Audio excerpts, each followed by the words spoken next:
بسم الله الرحمن الرحيم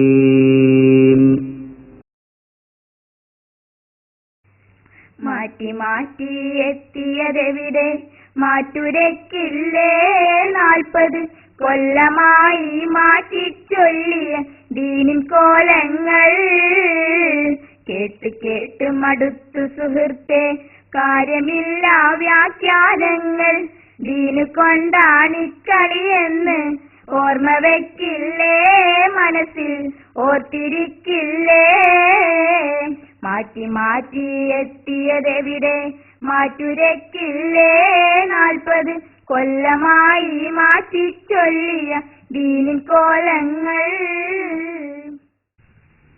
അസ്സലാമു അലൈക്കും വറഹ്മത്തുള്ളാഹി. അൽഹംദുലില്ലാഹി റബ്ബിൽ ആലമീൻ. നഹ്മദുഹു വനസ്തഈനുഹു വനസ്തഗ്ഫിറുഹു വനുഅ്മിനു ബിഹി വനതവക്കലു അലൈഹി വനഊദു ബില്ലാഹി മിൻ ശുറൂരി അൻഫുസിനാ വമിൻ സയ്യിആതി അഅമാലിനാ. മൻ യഹ്ദിഹില്ലാഹു ഫഹുവൽ മുഹ്തദി വമൻ യുദ്ലിൽ ഫലാ ഹാദിയ ലഹു. വഅശ്ഹദു അൻ ലാ ഇലാഹ ഇല്ലല്ലാഹു വഹ്ദഹു ലാ ശരീക ലഹു വഅശ്ഹദു അന്ന മുഹമ്മദൻ അബ്ദുഹു വറസൂലുഹു. യാ അയ്യുഹല്ലദീന ആമനു തഖുല്ലാഹ ഹഖ്ക തുഖാതിഹി വലാ തമൂതുന്ന ഇല്ലാ വഅൻതും മുസ്ലിമൂൻ.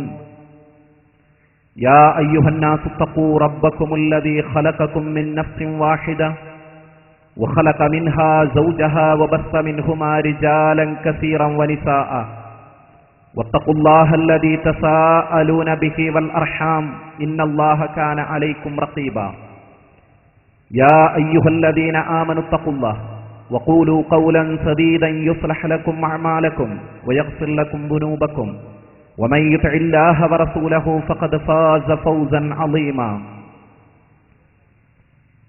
സ്നേഹാദരണീയനായ യോഗാധ്യക്ഷൻ, ആദരണീയനായ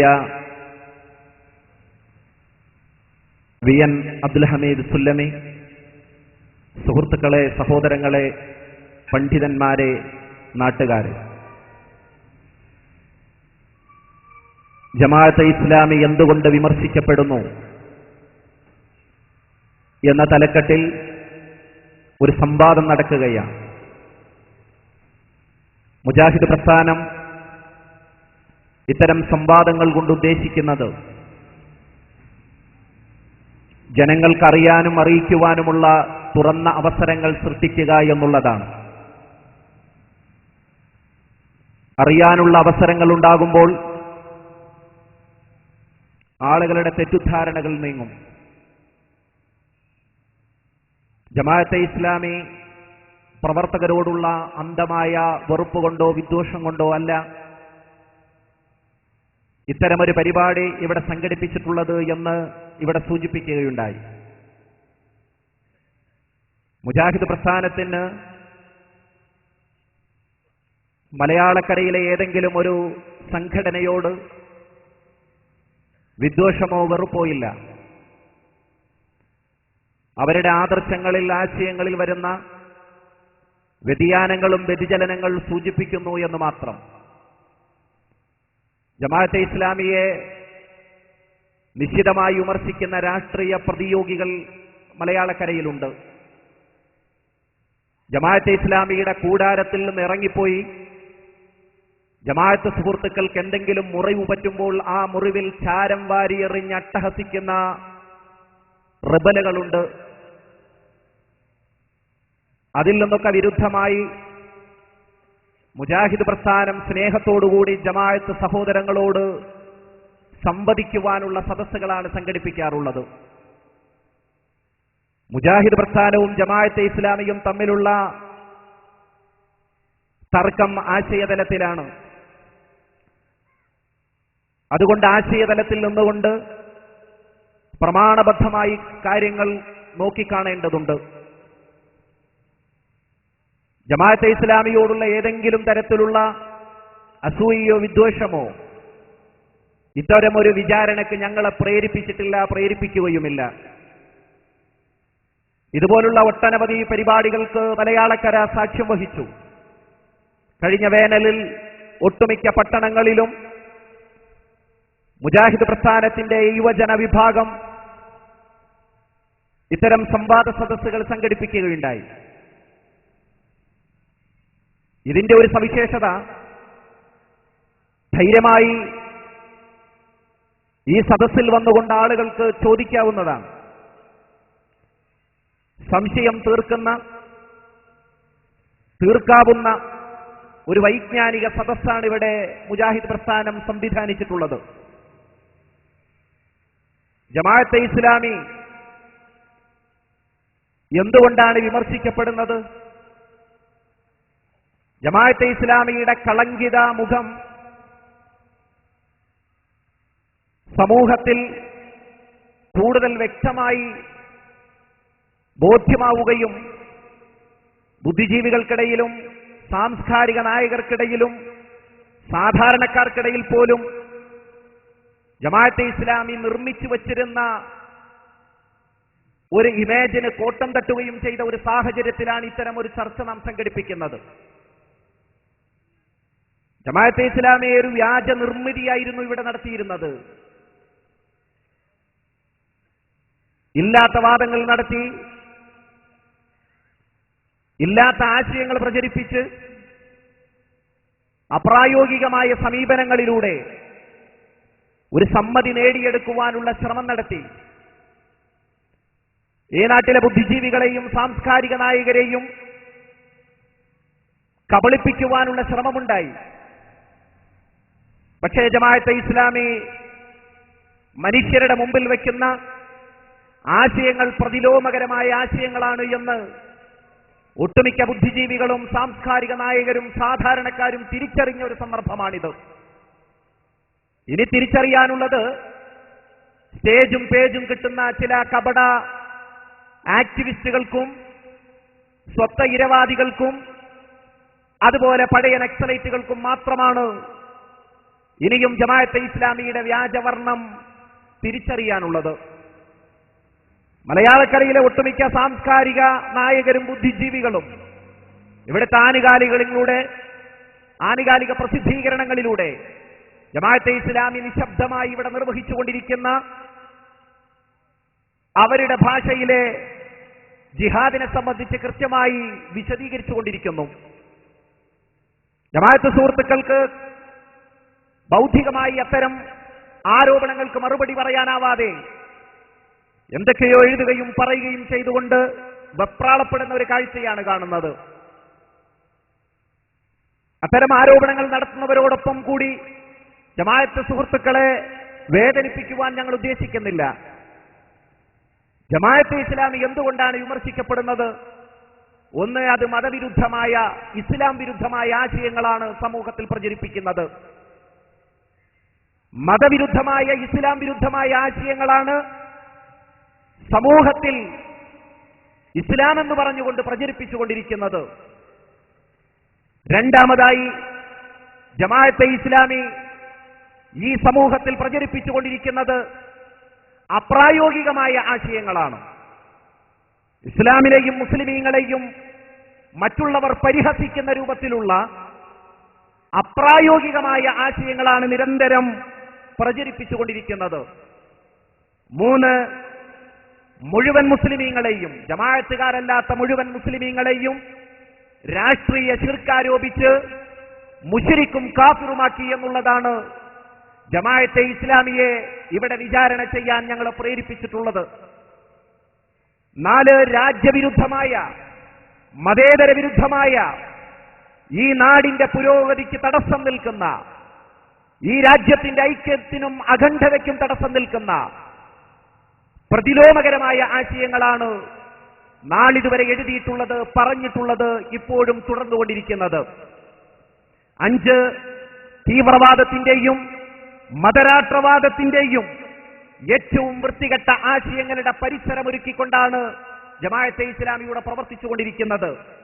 ആറ്, പ്രമാണങ്ങൾ വിട്ട് വ്യക്തിപൂജ നടത്തുന്നതിൽ അഭിരമിക്കുകയാണ് അധിക ജമാഅത്തുകാരും ജമാഅത്ത് സുഹൃത്തുക്കളും ചെയ്തുകൊണ്ടിരിക്കുന്നത്.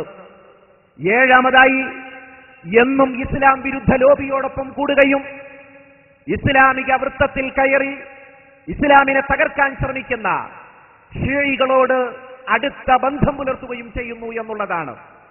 പ്രധാനമായും ഈ 7 കാര്യങ്ങളാണ് നിങ്ങളുടെ മുന്നിൽ അവതരിപ്പിക്കുവാനുള്ളത്. ഞാൻ പറഞ്ഞു, ഒന്ന് മതവിരുദ്ധമായ, ഇസ്ലാം വിരുദ്ധമായ ആശയങ്ങളാണ് ജമാഅത്ത് നിർമ്മാതാവായ മൗദൂദി സാഹിബ് ഇവിടെ പ്രചരിപ്പിച്ചിട്ടുള്ളത്. തന്റെ മതരാഷ്ട്രം സ്ഥാപിക്കുന്നതിന് വേണ്ടി, തന്റെ സ്വപ്നത്തിലുള്ള മതരാഷ്ട്രത്തിന്റെ സംസ്ഥാപനത്തിന് വേണ്ടി ആദ്യമായി അദ്ദേഹം കത്തിവെച്ചത് പ്രവാചക ചരിത്രത്തെയും വിശുദ്ധ ഖുർആനെയും പ്രവാചകന്മാരുടെ അധ്യാപനങ്ങളെയുമായിരുന്നു. ദൈവികേതര ഭരണകൂടങ്ങൾ ഈ ഭൂമുഖത്ത് നിലനിൽക്കാൻ പാടില്ല. ഇസ്ലാമികേതര ഭരണകൂടങ്ങൾ ഇവിടുന്ന് തച്ചുടയ്ക്കേണ്ടതുണ്ട്, തുടച്ചു മാറ്റേണ്ടതുണ്ട്.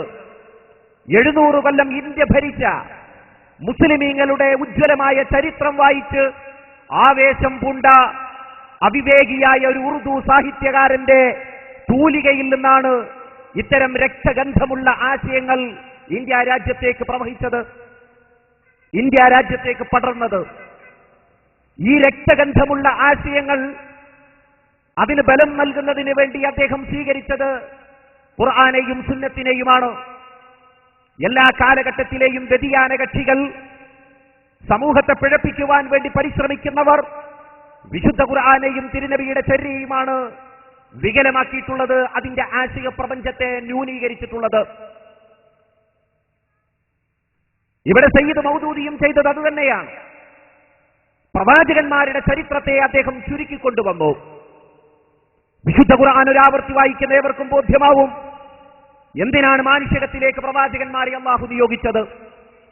ലാ ഇലാഹ ഇല്ലല്ലാഹ്, അള്ളാഹു അല്ലാതെ ആരാധനയ്ക്ക് അർഹനില്ല.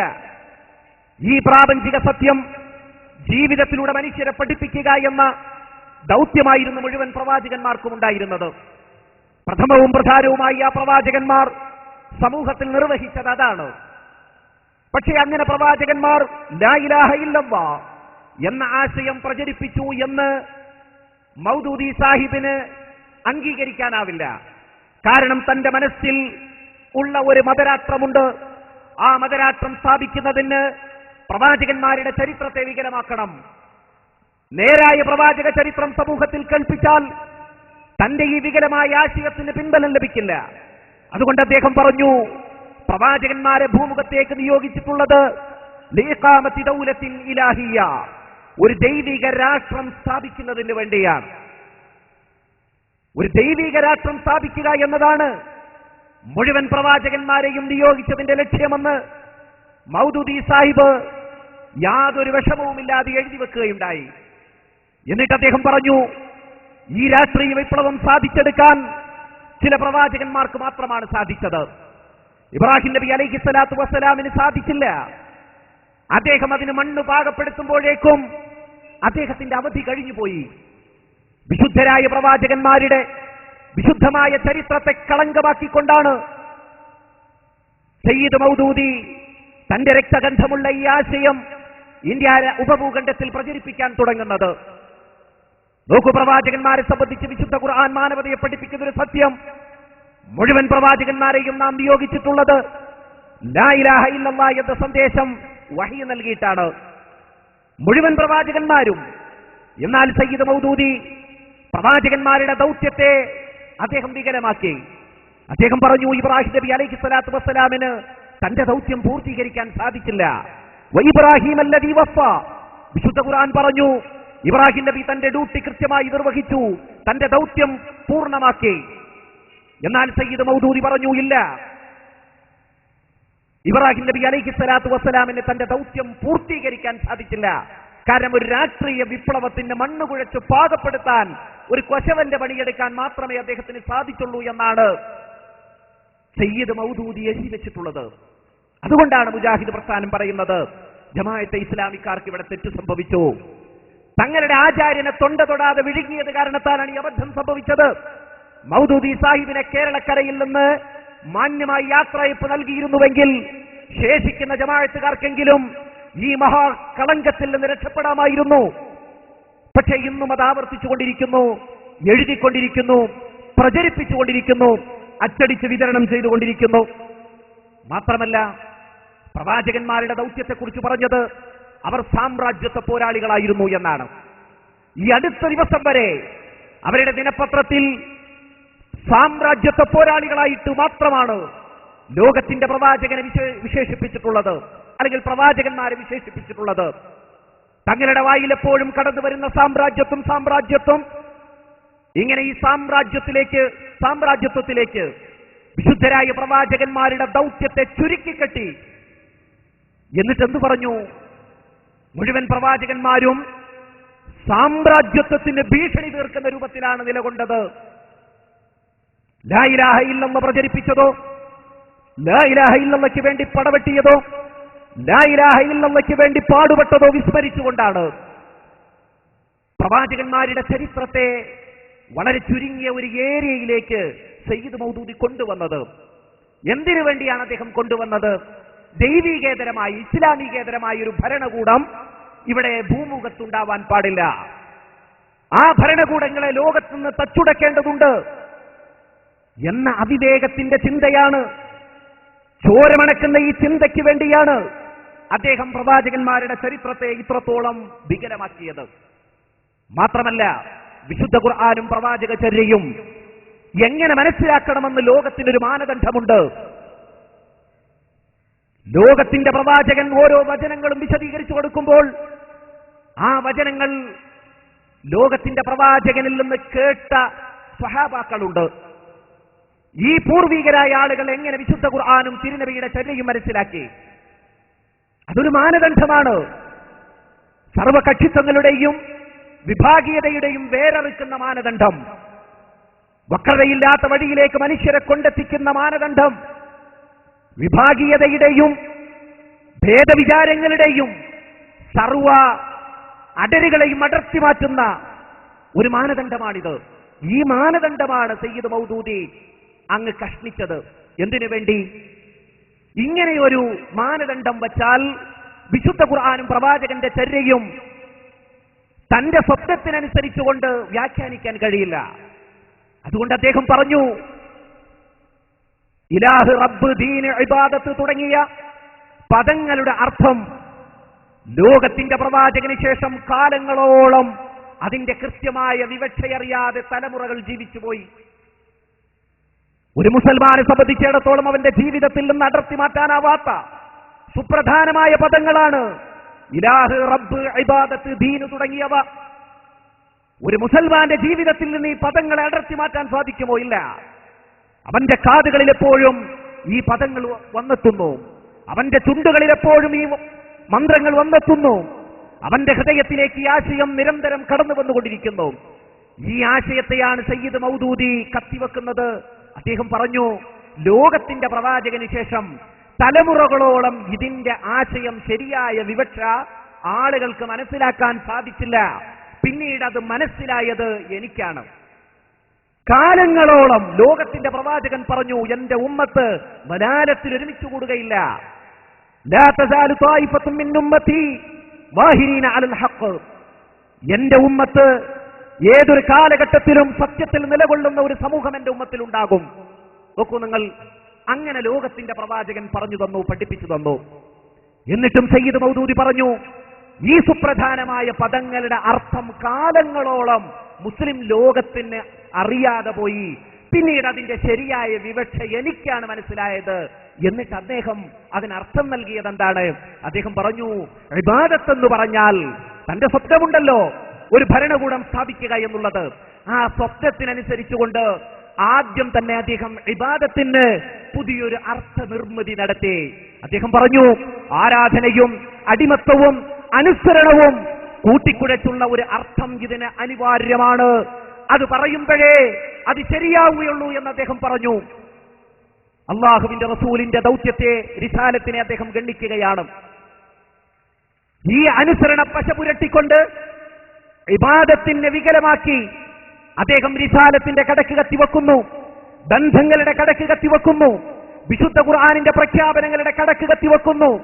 അങ്ങനെ അനുസരണ പശ പുരട്ടിക്കൊണ്ട് ആർക്കും മനസ്സിലാക്കാൻ കഴിയാത്ത ഒരു രൂപത്തിലേക്ക് ഇബാദത്തിനെ വർണ്ണിച്ചു കൊണ്ടുപോയി വിശദീകരിക്കുകയല്ല ചെയ്തിട്ടുള്ളത്. ഈ വർണ്ണന എന്തിനു വേണ്ടിയായിരുന്നു? ഈ വർണ്ണന എന്തിനു വേണ്ടിയായിരുന്നു? പലപ്പോഴും ഈ തലത്തിലാണ് നമ്മുടെ ചർച്ച എത്തിപ്പെടാതിരിക്കുന്നത്. ജമാഅത്ത് സുഹൃത്തുക്കൾ പലപ്പോഴും അനുസരണമെന്നർത്ഥമില്ലേ എന്ന് പുലമ്പുന്നത് കേൾക്കാം. പക്ഷേ എവിടെയാണ് തർക്കം കിടക്കുന്നതെന്ന്, മർമ്മം എവിടെയെന്ന് എന്റെ ജമാഅത്ത് സുഹൃത്തുക്കൾ മനസ്സിലാക്കേണ്ടതുണ്ട്. എന്തിനു വേണ്ടിയാണ് സയ്യിദ് മൗദൂദി ഇബാദത്തിന് അനുസരണവും അടിമത്തവും ആരാധനയും കൊണ്ടുവന്നത്? ദൈവികേതര ഭരണകൂടത്തെ അനുസരിച്ചാൽ അത് ശിർക്കായി പോകും. ദൈവികേതര ഭരണകൂടങ്ങൾ താഗൂത്താണ്, അതുകൊണ്ട് അവരുടെ ഭരണകൂടങ്ങളെ അനുസരിച്ചാൽ അത് ശിർക്കായി പോകും, അങ്ങനെ മുശ്രിക്കായി പോകും എന്ന് പറയാൻ വേണ്ടിയാണ് ഇബാദത്തിന് അനുസരണവും അടിമത്തവും അതുപോലെ ആരാധനയും കൂട്ടിക്കുഴച്ചുകൊണ്ട് ഒരു പശ നിർമ്മിച്ച് അതിന്റെ മുകളിൽ പൊത്തിവെച്ചത്. അവിടെ ആ മർമ്മത്തിലേക്കാണ് ഇന്ന് ചർച്ച എത്തിപ്പെടാതിരിക്കുന്നത്.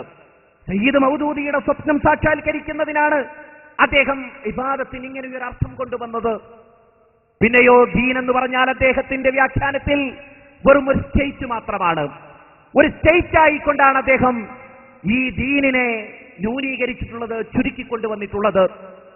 വിശാലമായ അർത്ഥതലങ്ങളുള്ള, ആശയതലങ്ങളുള്ള, ആശയപ്രപഞ്ചമുള്ള മലയാള ഭാഷയിലേക്ക് പോലും അതിന്റെ ആശയപ്രപഞ്ചത്തെ ദ്യോതിപ്പിക്കുവാൻ പ്രയാസം ഉണ്ടാക്കുന്ന രൂപത്തിലുള്ള ആശയങ്ങളുള്ള അത്തരമൊരു ആശയത്തെ മറന്നുകൊണ്ട് തന്റെ സ്റ്റേറ്റിലേക്ക് ഈ ദീനിനെ കൊണ്ടുവരികയാണ് യഥാർത്ഥത്തിൽ സയ്യിദ് മൗദൂദി ചെയ്തിട്ടുള്ളത്. അതാണ് ഞാൻ പറഞ്ഞത്. സയ്യിദ് മൗദൂദി ആദ്യമായി ചെയ്തത് ഇസ്ലാം വിരുദ്ധ പ്രവൃത്തിയാണ്, അതുപോലെ മതവിരുദ്ധ പ്രവൃത്തിയാണ്. പ്രവാചകന്മാരുടെ ദൗത്യത്തെ വെട്ടിമുറിക്കുകയാണ്. ഇസ്ലാമിലെ സാങ്കേതിക സംജ്ഞകളെയും സാങ്കേതിക പദങ്ങളെയും വികലമാക്കുകയാണ് അദ്ദേഹം ചെയ്തിട്ടുള്ളത് എന്ന് നമുക്ക് കാണാൻ കഴിയുന്ന വസ്തുതയാണ്. മാത്രമല്ല സയ്യിദ് മൗദൂദി ഇസ്ലാമിലെ ആരാധനാകർമ്മങ്ങൾ എന്തിനു വേണ്ടി പരമകാരുണികനായ അല്ലാഹു നമുക്ക് നിശ്ചയിച്ചു തന്നു. ഒരാളുടെ മനസ്സിലേക്ക് വിശ്വാസം കടന്നു ചെന്നാൽ ആ വിശ്വാസത്തിന്റെ അനിവാര്യ ഫലമെന്നോണം അവനിൽ നിന്ന് കർമ്മങ്ങൾ ഉണ്ടാകുന്നു. നമസ്കാരവും നോമ്പും ഹജ്ജുമെല്ലാം അവന്റെ വിശ്വാസത്തിന്റെ പ്രതിഫലനമെന്നോണം അവനെ വിശുദ്ധീകരിക്കുവാൻ അവനിൽ ഉണ്ടാകുന്നു. പക്ഷേ സയ്യിദ് മൗദൂദി പറഞ്ഞു, ഈ നമസ്കാരങ്ങൾ, നോമ്പ്, ഹജ്ജ് പോലുള്ളവ ഒരു ഭരണകൂടം എങ്ങനെ സ്ഥാപിക്കാം എന്നുള്ള പരിശീലനമാണ് നൽകിക്കൊണ്ടിരിക്കുന്നത്. എത്രമാത്രം പരിഹാസ്യമായ ഒരു വിശദീകരണമാണ് സയ്യിദ് മൗദൂദി ഇതിന് നൽകിയത്. അദ്ദേഹം പറഞ്ഞു, ഒരു നമസ്കാരം, ഒരു നോമ്പ്, ഹജ്ജ്, സക്കാത്ത് അതുപോലുള്ളവയൊക്കെ ഒരു പ്രത്യേക പരിധിക്കുള്ളിൽ, ഒരു പ്രത്യേക സമയത്തിനുള്ളിൽ നിന്നുകൊണ്ട് ഒരു രാജ്യം എങ്ങനെ സ്ഥാപിക്കാം എന്നാണ് പഠിപ്പിച്ചു തരുന്നത്.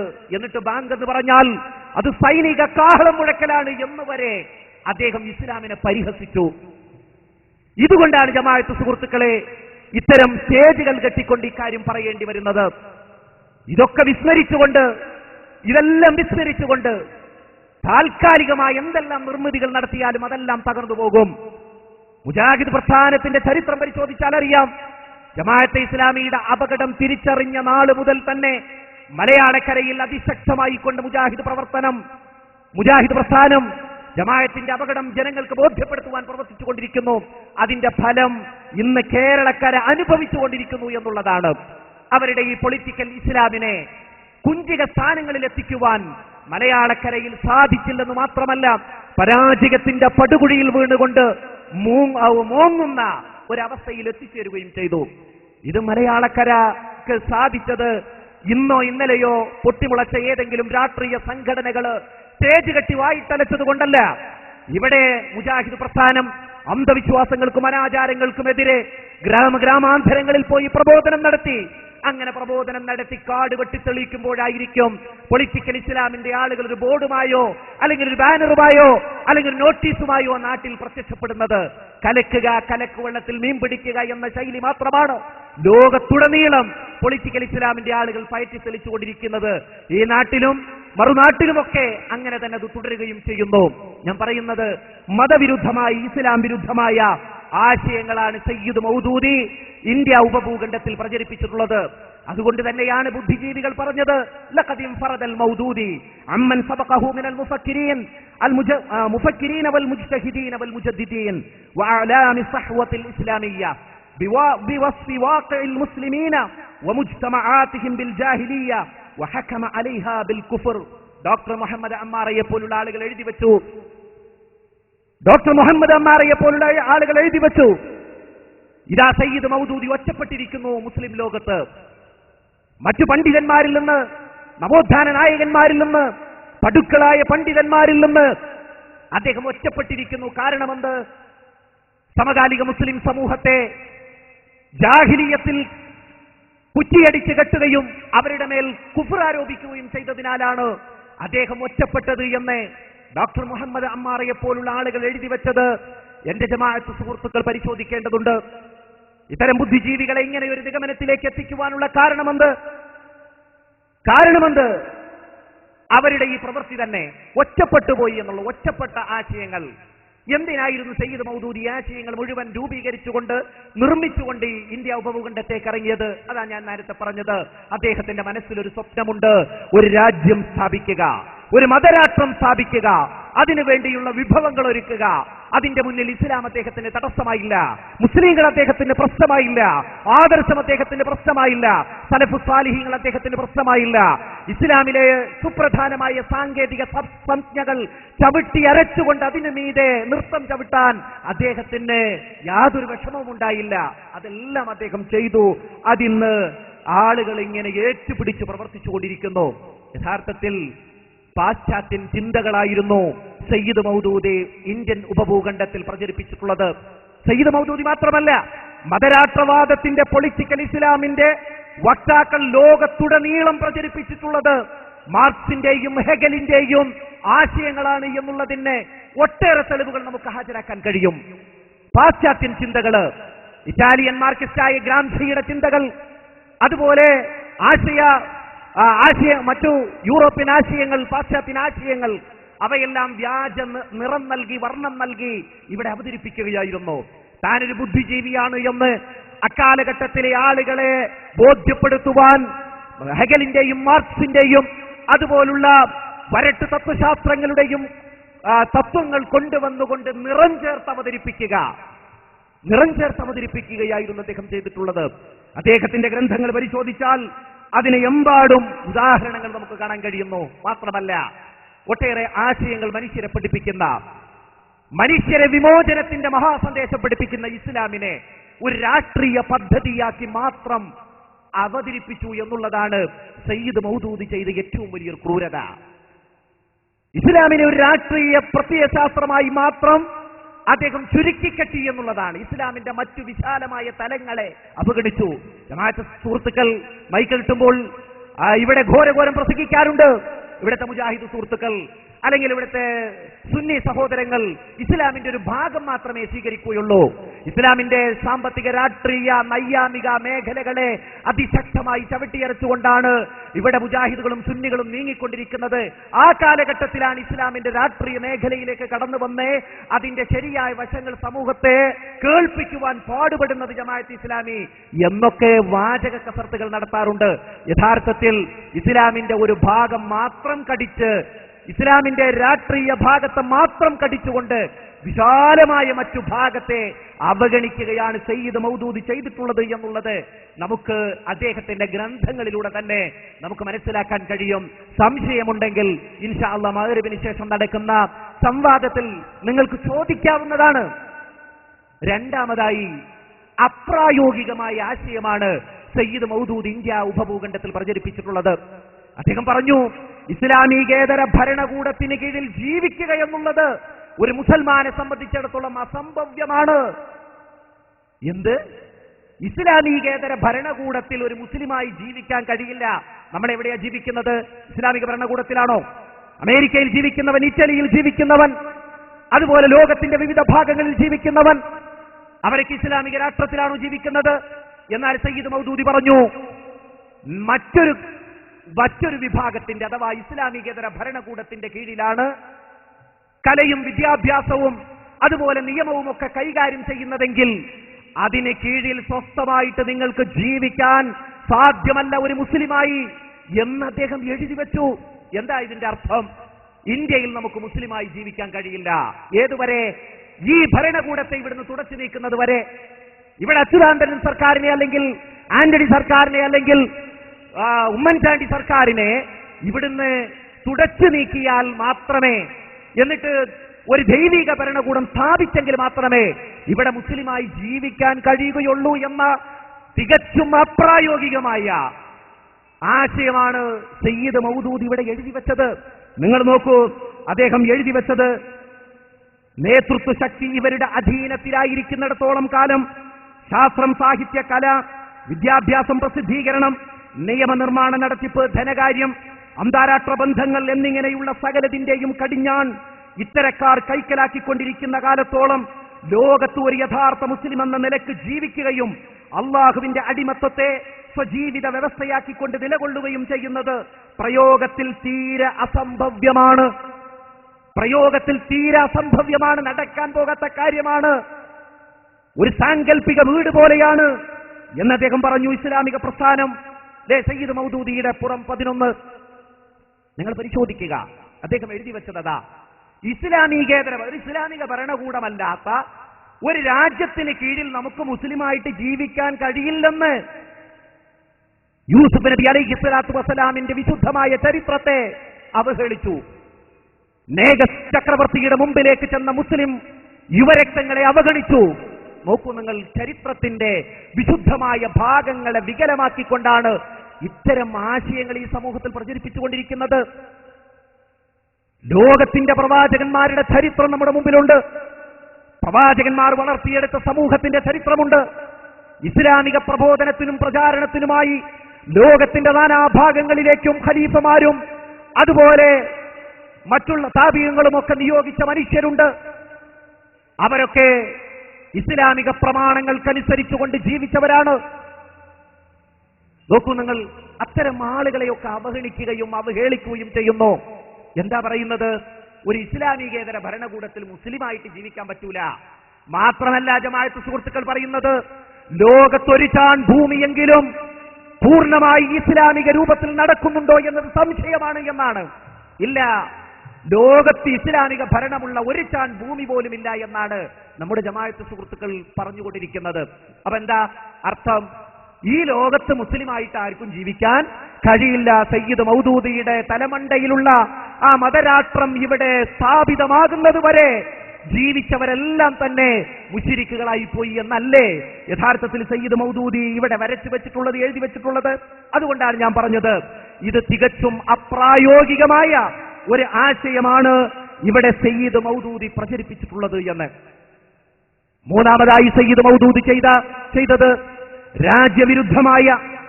രാജ്യവിരുദ്ധമായ മതേതര വിരുദ്ധമായ ഈ നാടിന്റെ അഖണ്ഡതയെയും ഐക്യത്തെയും തല്ലിപ്പൊളിക്കുന്ന ആശയങ്ങളാണ് ഇവിടെ പ്രചരിപ്പിച്ചിട്ടുള്ളത്.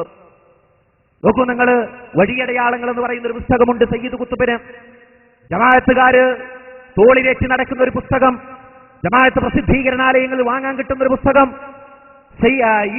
ഈ നാട്ടുകാരൻ തന്നെയായ ജമാഅത്തെ ഇസ്ലാമിയുടെ സാംസ്കാരിക പ്രവർത്തകൻ, അങ്ങനെയാണ് അത്തരം ആളുകളൊക്കെ വിശേഷിപ്പിക്കപ്പെടാൻ ഇഷ്ടപ്പെടുന്നത്.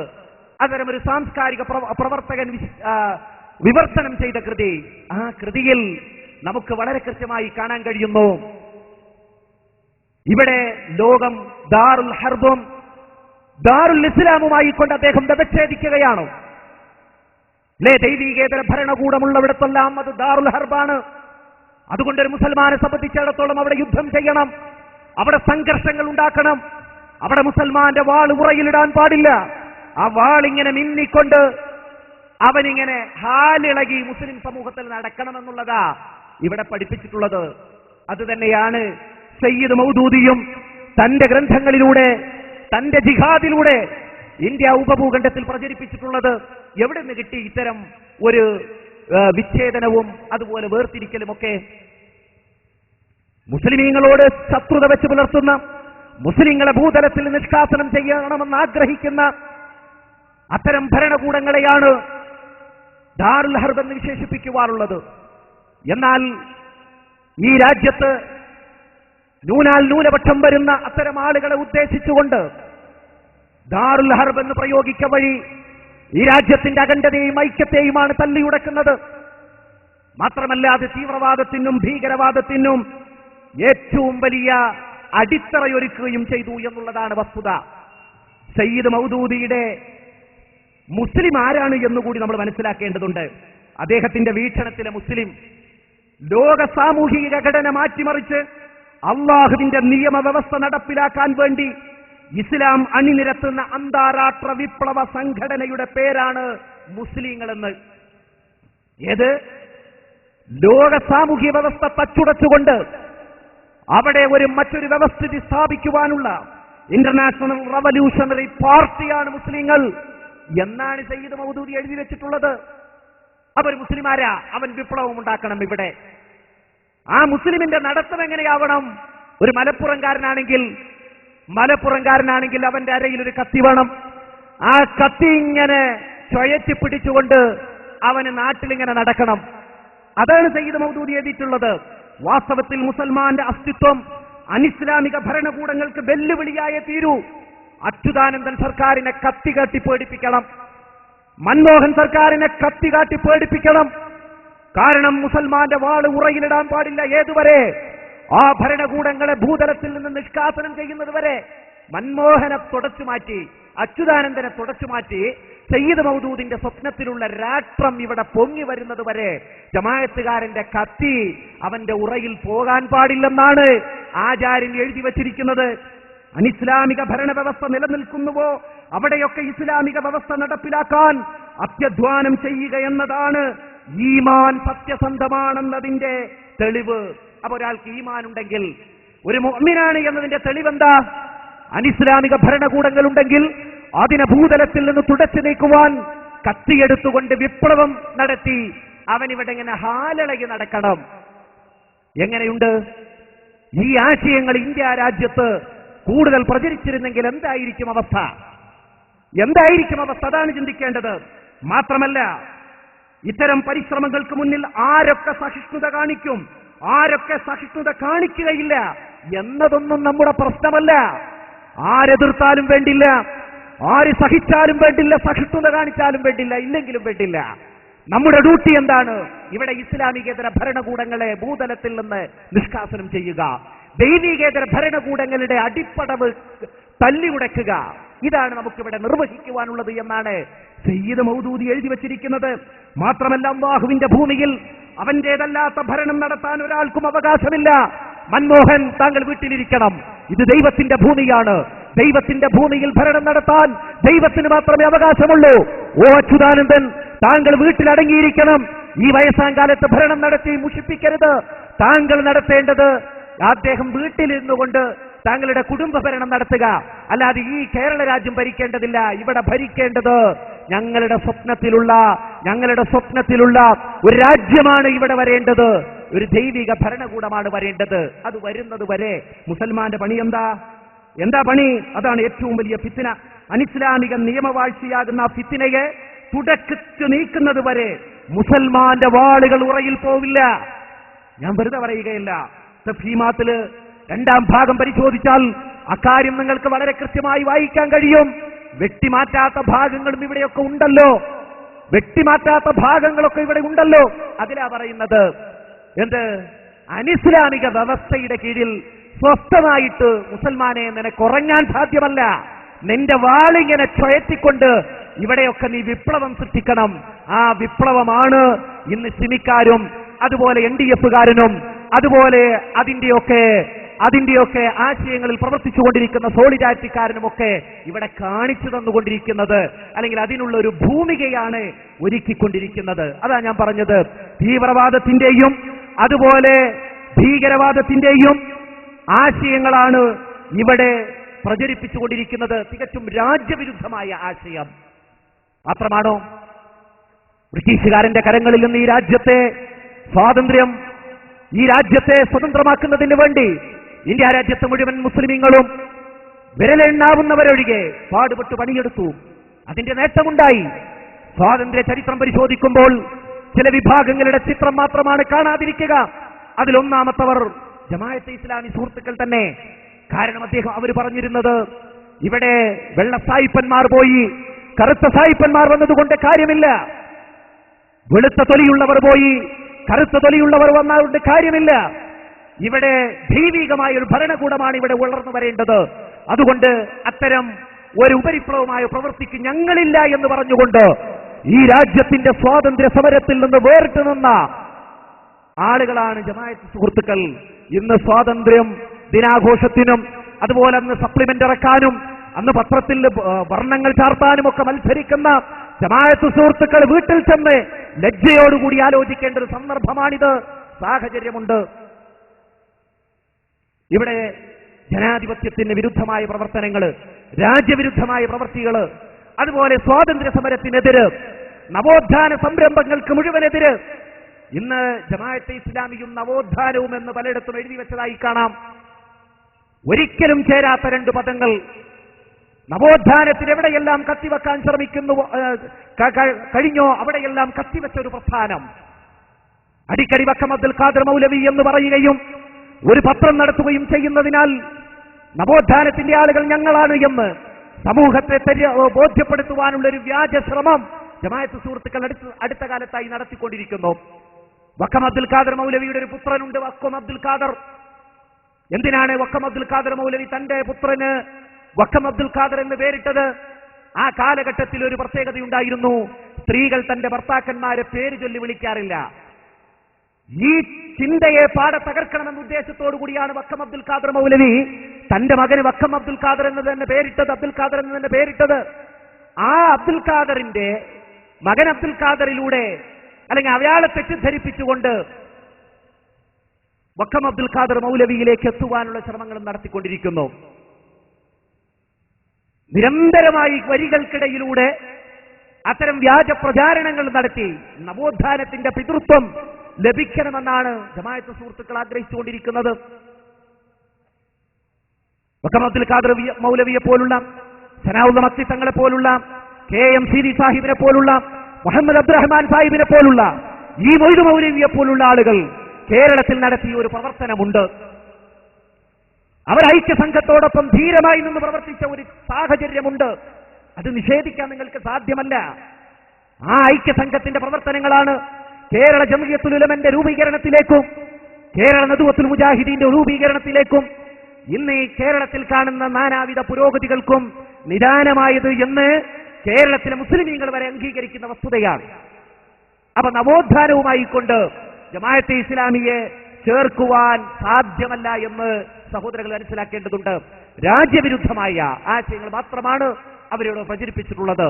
വിദ്യാഭ്യാസത്തിനെതിരായിരുന്നു ന്യായം പറഞ്ഞത് അത് ദൈവീകേതര ഭരണകൂടങ്ങളെ അനുസരിക്കലാണെന്നാണ്. കോടതി വിധി ദൈവീകേതര ഭരണകൂടങ്ങളുടെ കോടതി വിധി അനുസരിച്ചാൽ മുശ്രിക്കായി പോകുമെന്ന് പറഞ്ഞുകൊണ്ട് കോടതിയോട് വെറുപ്പ് കാണിച്ചു. എന്തെല്ലാം തരത്തിലുള്ള പ്രതിലോമകരമായ ആശയങ്ങളാണ് പ്രചരിപ്പിച്ചത്. ഇന്ന് വിദ്യാഭ്യാസത്തിന് വേണ്ടി വാദിച്ചുകൊണ്ടിരിക്കുന്നു, അവസര സമത്വത്തിന് വേണ്ടി വാദിച്ചുകൊണ്ടിരിക്കുന്നു, പോസ്റ്റർ ഇറക്കിക്കൊണ്ടിരിക്കുന്നു.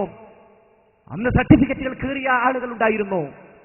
കണ്ണീരോടുകൂടിയാണ് ജമാഅത്ത് സുഹൃത്തുക്കൾ പറയുന്നത് ആത്മാർത്ഥതയോടെ എടുത്ത് അത്തരം ആളുകൾ സർട്ടിഫിക്കറ്റുകൾ കീറിയത്. എന്നാൽ ജമാഅത്ത് സുഹൃത്തുക്കൾ ഒളിവിലിരുന്നു കൊണ്ട് വിദ്യാഭ്യാസം നേടുകയായിരുന്നു. പല പ്രൊഫസർമാരും ഡോക്ടർമാരും ഉണ്ടായി. ഈ സർട്ടിഫിക്കറ്റ് കീറിയ, കണ്ണീരിൽ കുതിർന്ന സർട്ടിഫിക്കറ്റുകൾ കീറിയ സാധുക്കളെ ഭരിക്കാൻ വേണ്ടി പ്രൊഫസർമാർ ഉണ്ടാവുകയായിരുന്നു. ഞാൻ പറയുന്നത് അത്തരം പ്രതിലോമകരമായ ആശയങ്ങൾ മാത്രമാണ് ജമാഅത്തെ ഇസ്ലാമിയുടെ ചരിത്രത്തിൽ കാണാൻ കഴിയുന്നത്. ഇന്ത്യ ഉപഭൂഖണ്ഡത്തില് തീവ്രവാദത്തിന്റെയും ഭീകരവാദത്തിന്റെയും പരിസരമൊരുക്കിയതിൽ ജമാഅത്തിന്റെ പങ്കിനെ ഇവിടുത്തെ ഒരു ഭരണകൂടവും നിഷേധിച്ചിട്ടില്ല എന്നുള്ളതാണ് വസ്തുത. എന്തിന് ജമാഅത്തെ ഇസ്ലാമിയെ നിരോധിച്ചു? ജമാഅത്തെ ഇസ്ലാമി രാജ്യത്ത് നടത്തിയ രാജ്യവിരുദ്ധമായ പ്രവർത്തനങ്ങൾ കൊണ്ട് തന്നെയാണ് അതിന് നിരോധനമുണ്ടായത്. ഈ വാളുറയിലിടാൻ പാടില്ലെന്നുള്ള ഈ പ്രതിലോമകരമായ ആശയങ്ങളാണ് സിമിയെ സ്വാധീനിച്ചത്. സിമിയെ പലവട്ടം നിരോധിച്ചു.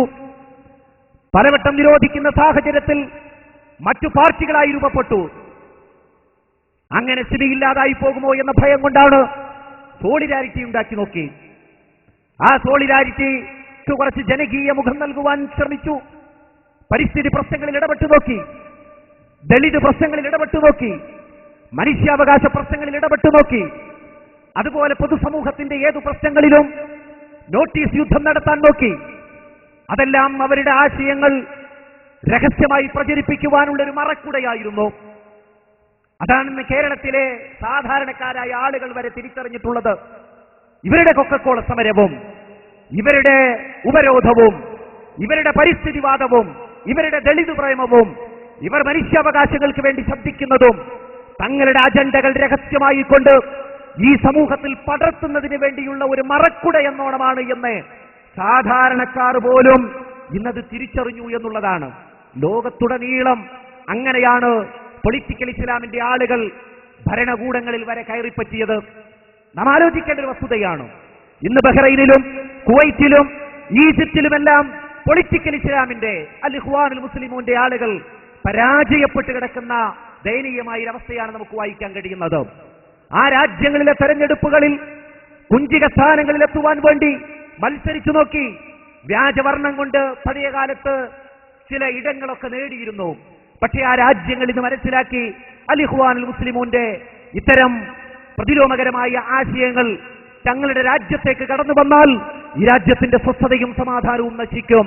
അതുകൊണ്ട് അവരെ പടിക്ക് പുറത്തു നിർത്തേണ്ടത് അനിവാര്യമാണെന്ന് മനസ്സിലാക്കിക്കൊണ്ടാണ് ബഹ്റൈനും അതുപോലെ കുവൈറ്റും അതുപോലെ ഈജിപ്തുമെല്ലാം തന്നെ ബാലറ്റിൽ അവരെ പരാജയപ്പെടുത്തിയിട്ടുള്ളത്. ബംഗ്ലാദേശിൽ ജമാഅത്തെ ഇസ്ലാമിക്ക് കടുത്ത തോൽവിയാണ് ഉണ്ടായത്.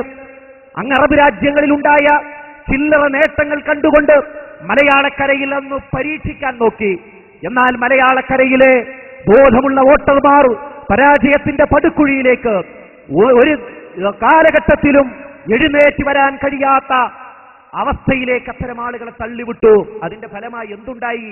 എല്ലാ നാട്ടിലും നടന്ന് വിശദീകരണം നടത്തേണ്ട സാഹചര്യമുണ്ടായി. അണികൾ ചോദിക്കാൻ തുടങ്ങി, എന്തിനാണ് നിങ്ങൾ ഈ ചെയ്തത്? എന്തിനാണ് ചെയ്തത്? 1691 സീറ്റിലും തോറ്റു തൊപ്പിയിട്ടിട്ടും എങ്ങനെയാണ് നിങ്ങൾക്ക് സ്വാധീനം കിട്ടിയത് എന്ന് ഇവിടെയുള്ള സാധാരണ ജമാഅത്ത് നേതാക്കന്മാരുടെ മുഖത്ത് നോക്കി ചോദിക്കാൻ തുടങ്ങി.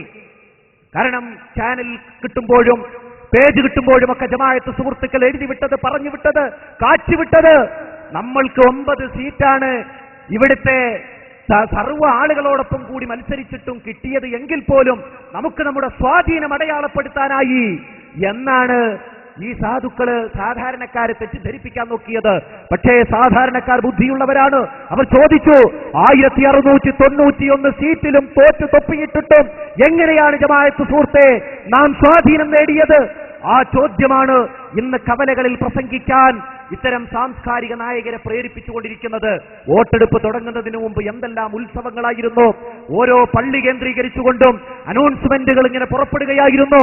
ജമാഅത്ത് കഴിഞ്ഞാൽ നേരെ അനൗൺസ്മെന്റിലേക്ക് അങ്ങനെ കാടിളക്കി പ്രചാരണം നടത്തിയിട്ട് സകാത്ത് ഫണ്ടിൽ നിന്ന് വഴിവിട്ട് ചെലവഴിച്ചിട്ടും വോട്ട് നേടാൻ കഴിഞ്ഞില്ലെന്ന് മാത്രമല്ല, പരമ്പരാഗത കേന്ദ്രങ്ങളിലെല്ലാം തന്നെ തോറ്റു തൊപ്പിയിട്ടു.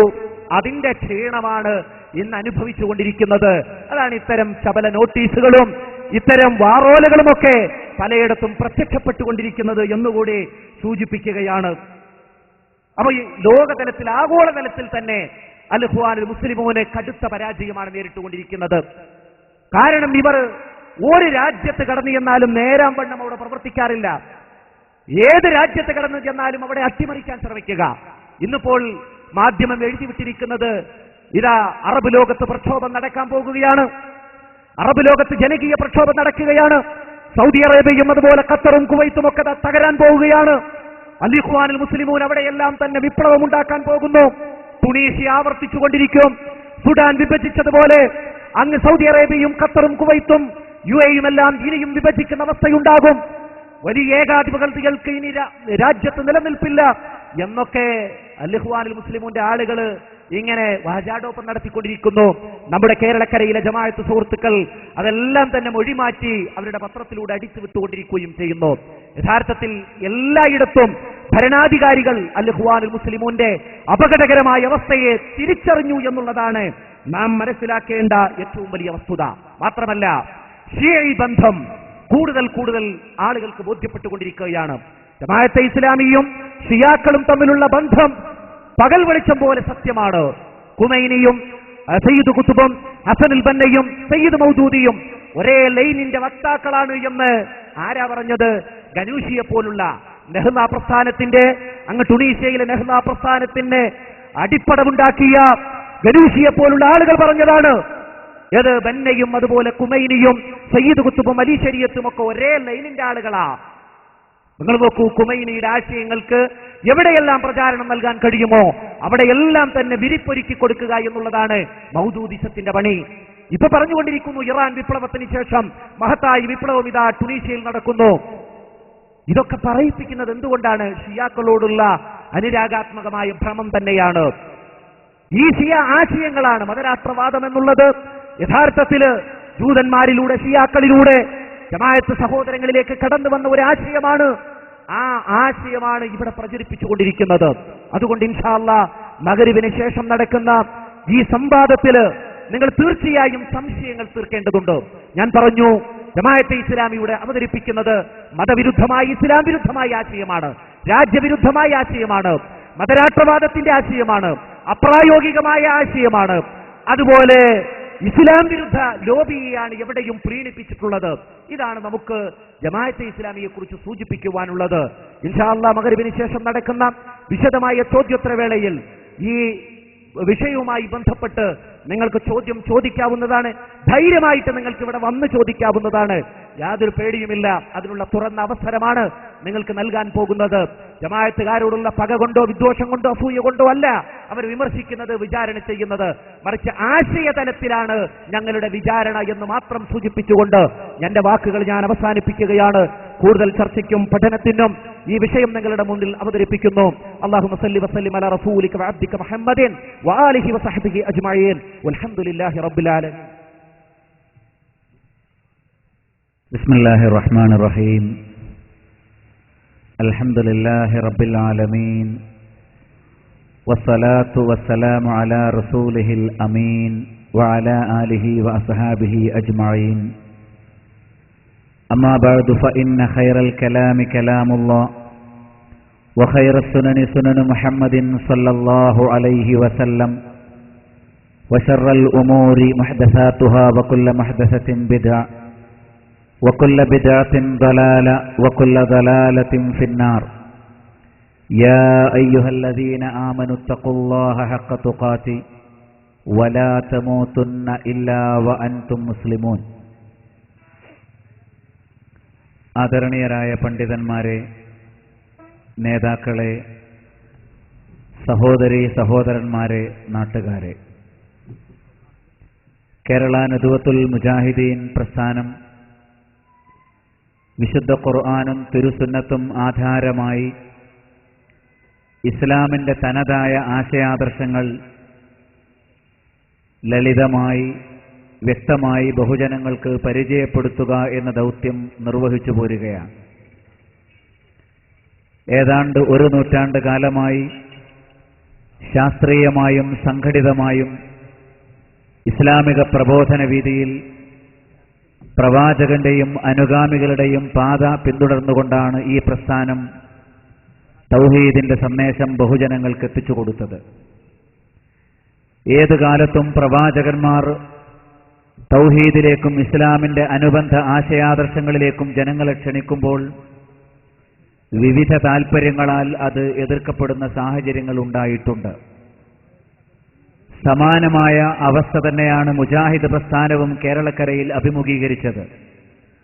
ലാ ഇലാഹ ഇല്ലല്ലാഹ് എന്ന ആദർശത്തിന് ഘടകവിരുദ്ധമായ പ്രവർത്തനങ്ങൾ മുസ്ലിം ഉമ്മത്തിൽ തന്നെ ദൃശ്യമാവുകയും അള്ളാഹുവെ മാത്രമേ വിളിച്ചു പ്രാർത്ഥിക്കാവൂ എന്ന തത്വത്തിന് വിരുദ്ധമായി മഖ്ബറുകളിൽ മറമാടപ്പെട്ടവരെയും കേവലം സൃഷ്ടികളെയും ഒക്കെ വിളിച്ചു പ്രാർത്ഥിക്കുന്ന അവസ്ഥയിലേക്ക് മുസ്ലിം ഉമ്മത്ത് വഴിമാറിപ്പോവുകയും വ്യതിചലിച്ചു പോവുകയും ചെയ്ത ഘട്ടത്തിൽ ഖുർആനിന്റെ അടിത്തറയിൽ അവരെ ശരിയായ തൗഹീദിലേക്ക് തിരിച്ചു കൊണ്ടുവരാൻ പ്രസ്ഥാനത്തിന്റെ പണ്ഡിതന്മാരും നായകന്മാരും അശ്രാന്ത യത്നം നടത്തി.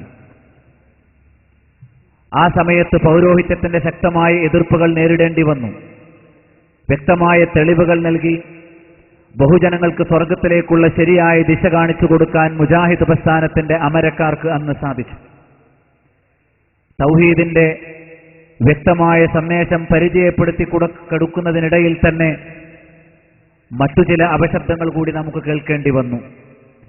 നേരത്തെ ഇവിടെ ബഹുമാന്യനായ അബ്ദുൽ മജീദ് സ്വലാഹി ശ്രദ്ധയിൽപ്പെടുത്തിയതുപോലെ തൗഹീദിന് ഒരു രാഷ്ട്രീയ വ്യാഖ്യാനം സമർപ്പിച്ചുകൊണ്ട് കടന്നുവന്ന അബുൽ ആല മൗദൂദി അക്കൂട്ടത്തിലായിരുന്നു.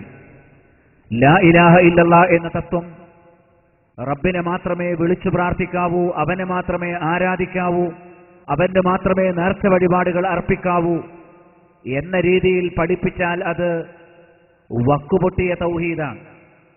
സമ്പൂർണമായ തൗഹീദാകണമെങ്കിൽ ആരാധനാ മേഖലയിലെ തൗഹീദിനേക്കാൾ പ്രാധാന്യത്തോടുകൂടി പരിഗണിക്കേണ്ട മറ്റൊന്നുണ്ട്.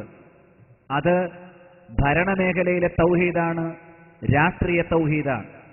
തൗഹീദ് പ്രസംഗിച്ചുകൊണ്ടിരിക്കുന്ന, പഠിപ്പിച്ചുകൊണ്ടിരിക്കുന്ന, ബോധവൽക്കരിച്ചുകൊണ്ടിരിക്കുന്ന മുജാഹിദ് പ്രസ്ഥാനത്തിന്റെ പണ്ഡിതന്മാർ, KM മൗലവി അടക്കമുള്ള പണ്ഡിതന്മാർ ഒന്ന് ഹിദായത്തിലേക്ക് വന്നിരുന്നുവെങ്കിൽ എന്ന് പറഞ്ഞുകൊണ്ടാണ് ഇന്ത്യൻ ജമാഅത്തെ ഇസ്ലാമിയുടെ കേരള ഹൽക്കയ്ക്ക് ഇവിടെ രൂപീകരണം നൽകപ്പെടുകയുണ്ടായത്. മുജാഹിദുകൾ പോലും രാഷ്ട്രീയ ശിർക്കിൽ അകപ്പെട്ടിരിക്കുന്നു. ആരാധനാ മേഖലയിലെ തൗഹീദ് മാത്രമേ അവൾക്കുള്ളൂ. എന്നാൽ അതിനേക്കാൾ പ്രാധാന്യമർഹിക്കുന്നത് രാഷ്ട്രീയ മേഖലയിലെ തൗഹീദാണ്. ആ തൗഹീദിനെ സംബന്ധിച്ച് തൗഹീദ് പ്രസ്ഥാനമായ മുജാഹിദ് പ്രസ്ഥാനം പോലും ശരിയായ ഒരു നിലപാട് സ്വീകരിച്ചില്ല എന്ന ഒരു കടുത്ത ആരോപണം, മുജാഹിദ് പ്രസ്ഥാനം അടക്കം ശിർക്കിലും കുഫറിലുമാണ് അകപ്പെട്ടിരിക്കുന്നത് എന്ന ആരോപണവുമായി മുഹമ്മദ് അലി ഹാജിയെപ്പോലെ, പിന്നീട് KC അബ്ദുള്ള മൗലവിയെപ്പോലുള്ള പല പണ്ഡിതന്മാരും ഇവിടെയുള്ള തൗഹീദി പ്രവർത്തകർ ശിർക്കിലും കുഫറിലും അകപ്പെട്ടിരിക്കുന്നു എന്ന് വാദിച്ചുകൊണ്ട് കടന്നു വന്നു.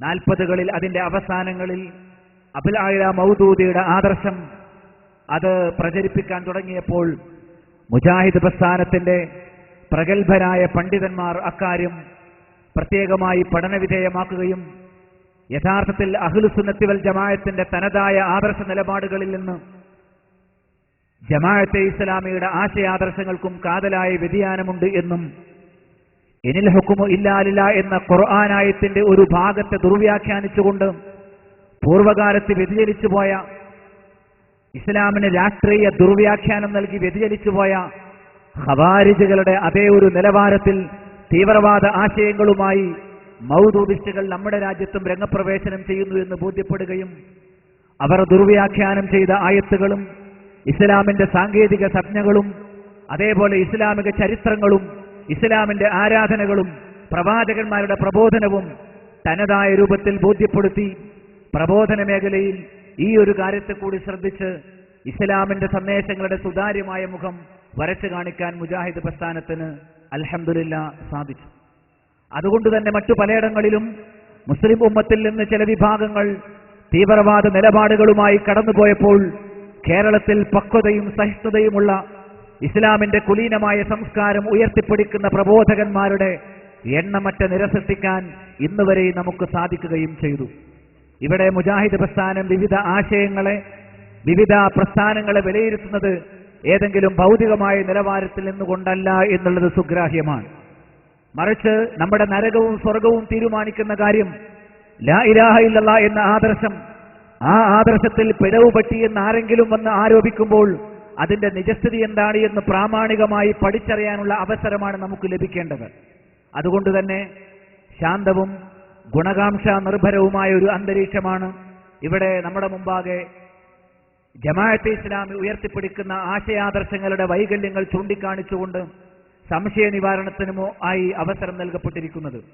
ഇവിടെ അവതരിപ്പിക്കപ്പെട്ട വിഷയാവതരണത്തിന്റെ അടിസ്ഥാനത്തിലും അതേപോലെ ജമാഅത്തെ ഇസ്ലാമി മുജാഹിദ് പ്രസ്ഥാനവും തമ്മിലുള്ള ആദർശ വ്യത്യാസങ്ങളുമായി ബന്ധപ്പെട്ടും ന്യായമായ അന്വേഷണങ്ങളും ചർച്ചകൾക്കുമുള്ള നിഷ്കൃഷ്ടമായ അവസരമാണ് നിങ്ങളുടെ മുമ്പിൽ സമർപ്പിക്കപ്പെടുന്നത്. ചോദ്യകർത്താക്കൾ ഓരോരുത്തരായി കടന്നു വരികയും ഇൻഷാ അല്ലാഹ് പിറകെ അതിന്റെ വിശദീകരണം നിങ്ങൾ ശ്രദ്ധിക്കുകയും ചെയ്യണം എന്നാവശ്യപ്പെട്ടുകൊണ്ട് നമ്മുടെ ചോദ്യോത്തര സെഷനിലേക്ക് പ്രവേശിക്കുകയാണ്. വൽഹംദുലില്ലാഹി റബ്ബിൽ ആലമീൻ. വസ്സലാമു അലൈക്കും വറഹ്മത്തുള്ളാഹി.